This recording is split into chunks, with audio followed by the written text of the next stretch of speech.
선희1014님께서 저에게 급 질문을 하셨어요.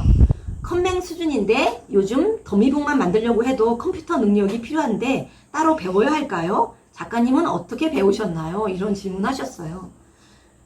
저도 수작업 위주로 항상 작업하는 작가였기 때문에 컴퓨터 계속 미루고 있었어요. 그리고 레이트 어댑터로 웬만하면 수작업을 하고 컴퓨터는 디자이너가 좀 대신 어떻게 해주지 않을까, 해결해주지 않을까 그런 생각했어요.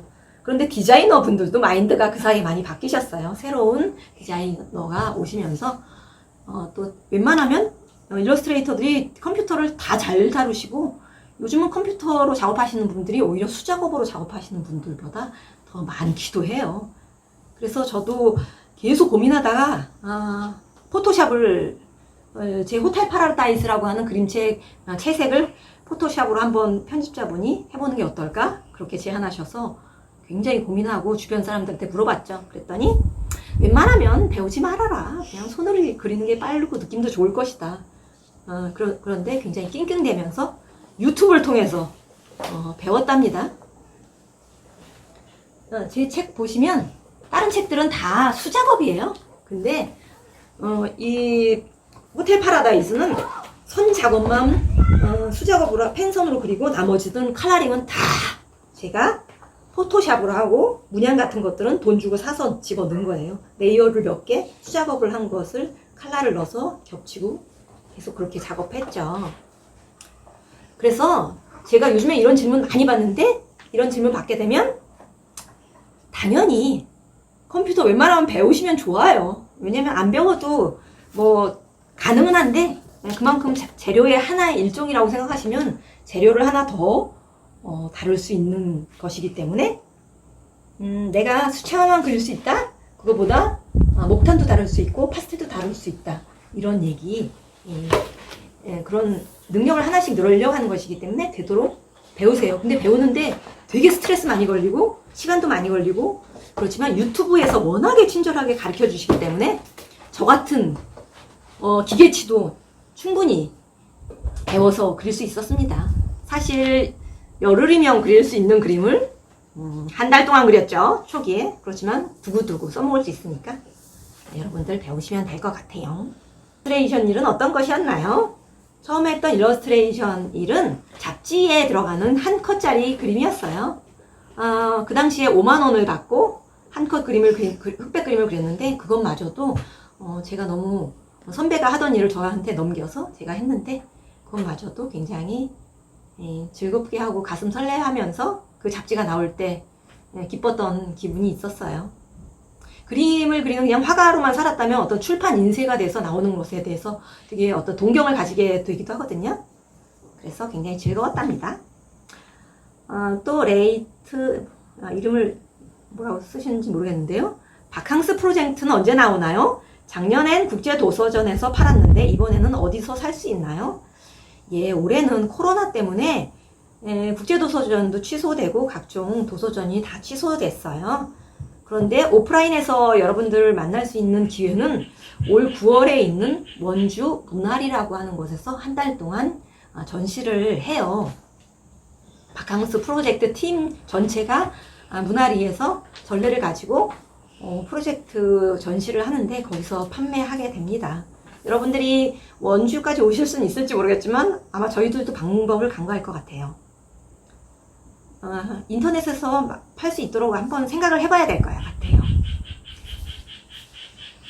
그리고 바캉스 프로젝트 새 책들은 아마 8월 말에서 9월 초 전시하면서 판매하지 않을까 생각됩니다. 작가님께서 추천해주고 싶은 여행지는 무엇인가요? 해피니스 719께서 물어보셨는데요.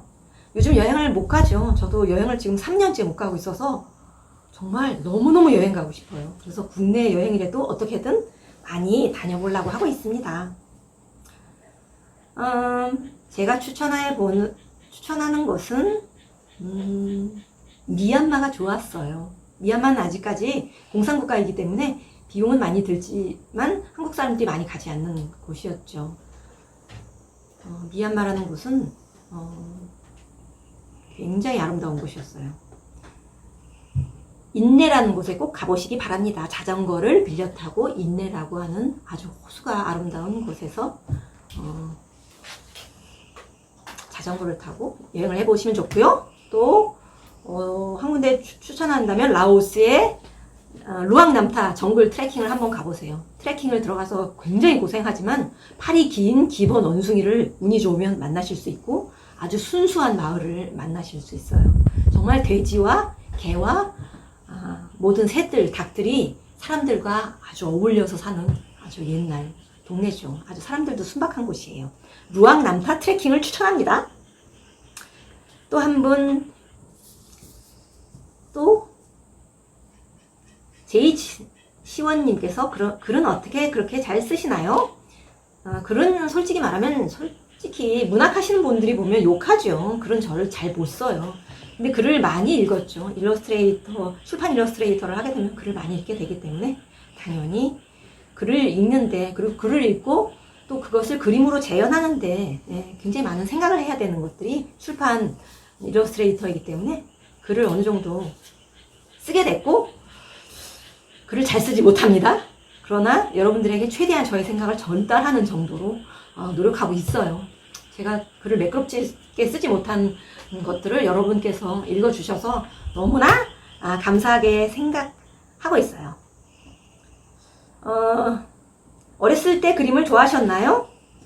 네, 어렸을 때 그림을 좋아했다기보다는 그림을 늘 그렸어요. 그러면 어른들이 다가와서 얘기했죠. 그림을 잘 그리는구나? 그러고 나서 초등학교 가서도 선생님께서 주변 아이들이 그림을 잘 그린다고 자꾸 얘기해가지고 저를 대회에 자꾸 내보냈어요. 근데 저는 굉장히 싫었죠. 그림을 그때부터 약간 싫어졌어요. 그림 그리는 일이. 하지만 제가 뭐 공부를 잘하거나 아주 특출나게 똑똑한 아이가 아니었기 때문에 이 반에서 그림을 제일 잘 그리는 아이로 통해서 저의 어떤 주체성이 되었죠.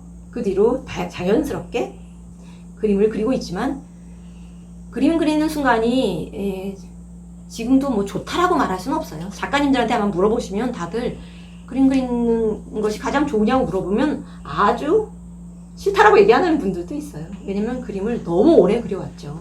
이제 즐거움의 단계를 넘어서 업의 단계로 왔기 때문에 그림을 그릴 때 행복해요. 왜냐면 그림 그리는 사람들은 그림을 그리고 있는 그 고독한 순간을 굉장히 즐기기도 하고, 그것을 남들이 봤을 때 행복해 할 거라는 그 생각까지 하지 않으면서 그림 그려요. 내가 그리는 그림들이 눈앞에서 펼쳐진다는 것까지 그것에 안에서 충분히 구원받고 행복하죠. 또 한 분, 포도시샘께서 건강을 위해서 애쓰시는 게 있으실까요? 뭐든지? 그건 뭘까요? 저는 예전에는 정말 술, 담배 모든 것을 했었죠. 밤에 잠도 안 자고 나이트클럽 가서 춤도 추고 굉장히 퇴폐적인 삶을 살았죠. 그거는 젊었을 때 제가 홍대 앞 클럽이 생기기 시작한 초창기 멤버여서 그렇게 살았답니다. 그 문화가 지금까지 쭉 오고 있죠. 하지만 한 30대 중반부터 약간 유학도 갔다 오고 그러면서 몸이 약해지면서 몸 때문에 그림을 그릴 수 없게 되지 않을까 하는 두려움이 일었어요. 체력이 약해지면 그림을 그릴 수 없겠구나 그런 생각해서 그 다음부터 수영을 하고 있어요. 특히 그림 그리는 사람들은 오랫동안 책상에 앉아 있기 때문에 척추를 풀어주는 운동을 하는 게 좋죠. 주기적으로 수영을 해야 되는데 제가 요즘은 수영장 폐장돼서 못하고 있습니다. 그래서 요즘은 배드민턴을 치고 있어요.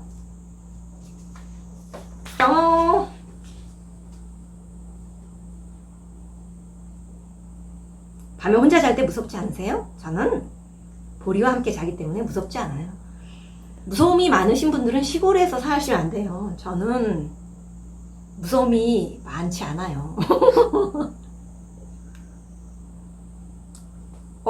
초창기 홍대클럽 mem버 계신가요? 포도시샘도? 그러셨어요? 봄에 혼자 잘 때 무섭지 않고, 사실 무서움이라는 건 모르기 때문에 생각하는 거거든요. 시골에 왔을 때 사실 저는 어둠이 너무너무 무서웠어요. 바깥 세상이 무섭고 저 어둠 속에 무엇이 있을까 두려웠는데, 낮이 돼서 찬찬히 그 속을 둘러보면 그 속에 예쁜 벌레들과 풀과 꽃들이 있었어요. 그래서 아, 이들이 저와 함께 이 왕국에 살고 있었구나 생각하니까 제가 외롭다는 생각 전혀 들지 않고요. 아, 나는 이들과 이 곤충과 꽃과 나무와 함께 같이 잠들고 눈 뜨는구나?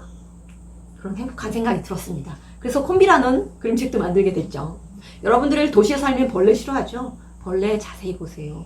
굉장히 귀엽고 너무너무 열심히 살아가서 정말 짠한 마음이 들어요. 그림을 전공하기로 결심했을 때가 언제세요? 저는 그림을 어려서부터 늘 해야 된다고 생각하고 지금도 아마 죽을 때까지 해야 된다고 생각하는 아주 슬픈 운명을 가졌답니다. 여러분들이 만약에 늦게 그림을 전공하고 싶다, 전공을 할까? 아니면 직장 그림 때려치고 그림 일러스트레이터가 돼볼까? 그런 생각 하시는 분 계시다면 너무 갈등하는 일이라면 해보시는 것도 괜찮지만 해보세요. 뭐든지 해보는 게 안 해보는 것보다는 낫고 그 속에서 자신을 발견하게 될 거랍니다.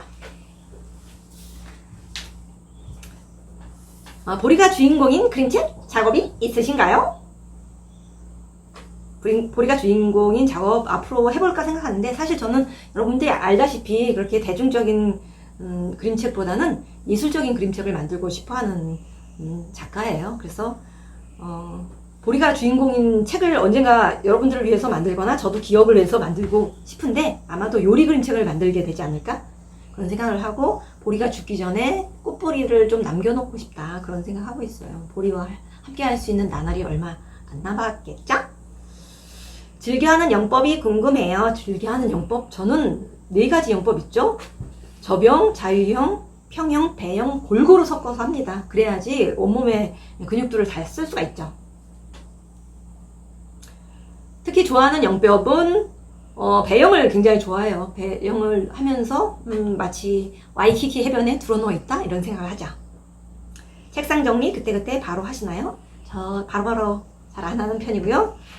저는 사실 이 작업실이 커지면서 가장 문제가 되는 게 짐이 많아진다는 거예요. 그래서 점점 청소하는데 시간이 많이 걸리고 미니멀한 인생을 살고 싶다라고 생각하는데 사실 화가가 미니멀한 인생을 살기란 정말 불가능함에 가까운 일이거든요. 왜냐면 그림 자체를 버릴 수는 없잖아요. 제가 그림에 쳐 죽을 것 같은데 그림들을 버리지 못하고 또 재료들을 다 버릴 수 없기 때문에 아마도 미래에 아이패드 하나만 가지고 작업을 할 수 있는 작가님들이 계시다면 미니멀 라이프가 가능할 것 같은데 저처럼 수작업을 하는 작가들에게는 굉장히 미니멀 라이프, 정리정돈 정말 어려운 일이겠죠. 예전엔 책상이 정리돼야만 그 작업을 시작할 수 있었는데 요즘엔 정리하다가 작업을 못하게 되는 그런 시츄에이션이 될 것 같아요. 그래서 그냥 조금 포기하고 시간에 맞춰서 9시니까 작업해야겠다. 그리고 바로 하죠. 어떻게 되세요? 몇 시에 일어나서 몇 시쯤 잠드시는지. 저는 도시에 있게 되면 이 형광등 불빛 때문에 밤 늦게까지 새벽 2시, 3시까지도 작업을 하게 되는 그런 경향이 있더라고요. 저뿐만 아니라 많은 작가님들이 오후에 일어나서 밤에 작업하는 게 익숙하실 거예요. 특히 젊었을 땐 점점 더 그렇고요. 근데 그게 건강을 굉장히 많이 해치기 때문에 햇빛을 많이 받고 또 아침 일찍 일어나서 생활하게 되면 건강해질 수밖에 없어요. 조금 그런 부분들을 젊은 분들은 아직까지는 괜찮으시겠지만 저처럼 40가 넘으신 분들은 염두에 두셔서 좀 일찍 일어나시고 햇빛 좀 기미가 좀 저도 이렇게 생겼지만 햇빛 좀 쬐시고 그래서 밤 10시가 되면 저도 모르게 잠이 저절로 와서 꿀잠을 잔답니다. 벌써 40분이 다 돼가고 있습니다. 여러분 이제 마지막 질문. 부모님께서 자유롭게 환경을 만들어 주셨을 것 같아요. 어떠셨어요? 저희 부모님은 인공위성이셨어요. 저에게 무한한 자유를 주셨죠. 저를 아주 어린 나이에 외갓집에 홀로 보내셔서 외할머니와 살게 하셨죠. 그래서 그 시골에는 또 친구도 없고 해서 전 어려서부터 동물들이랑 굉장히 즐거운 시간을 보냈습니다.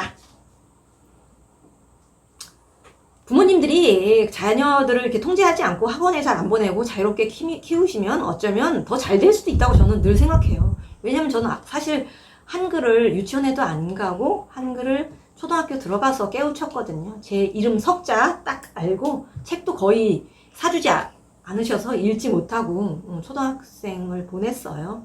제가 책을 많이 읽기 시작한 거는 중학교 들어가서 학교에 도서관이 있으면서 책을 많이 읽었죠. 그때도 그림책이라는 것은 거의 본 적이 없고 그냥 책이었죠. 글로만 된 책들. 그것들이 오히려 더 상상력을 만들지 않았을까? 그렇게 생각하고 있어요. 그래서 요즘 아이들 보면은 너무 학원을 많이 다니는 게 아닐까? 그것들은 어떻게 보면 아이를 위한 게 아니라 부모를 위한 게 아닐까? 자유를 많이 주시고 모든 선택을 좀 아이들이 할 수 있게끔 만들어주시는 게 좋을 것 같습니다. 마지막 질문. 하고 싶은 걸 정하지 못했다고 하는 중3 학생에게 응원 한마디 부탁해도 될까요? 중3, 중2 때 저도 사춘기가 와가지고 중학교 때 웬만하면 부모님께서 밥만 열심히 해주시는 게 좋을 것 같아요. 뭐 자꾸 간섭하거나 얘기를 하면 점점 반항이 심해지는 나이거든요. 저도 그때 아마 부모님께서 저에게 간섭하셨으면 가출했을 것 같아요. 그러니까 천천히 생각하면서 사실 30이 넘어서도 자기 길을 헤매는 경우가 많죠. 그리고 40이 돼서도 다시 자신의 길을 찾아가는 경우도 있으니까 중3이면 너무너무 이른 나이예요. 벌써 생각을 하기엔 지금 충분히 재미있게 친구들이랑 노시고 벌써부터 진로 너무 걱정하지 마시고 자신이 재밌는 것, 즐거운 시간, 여행도 많이 다니시고 저는 10대로 돌아가면 그 입시에 치여서 친구들과 많이 놀러가지 못한 거 그런 거 후회하고 있습니다. 그리고 연예인들도 많이 쫓아다니고 덕질도 많이 할 걸 그랬어요. 여러분들 좋아하는 아이돌 있으면 시컨 덕질도 하시고 그런 행복한 추억 많이 만드시길 바랍니다. 자, 여러분 오늘의 라방 끝내겠습니다. 여러분 건강하세요. 안녕.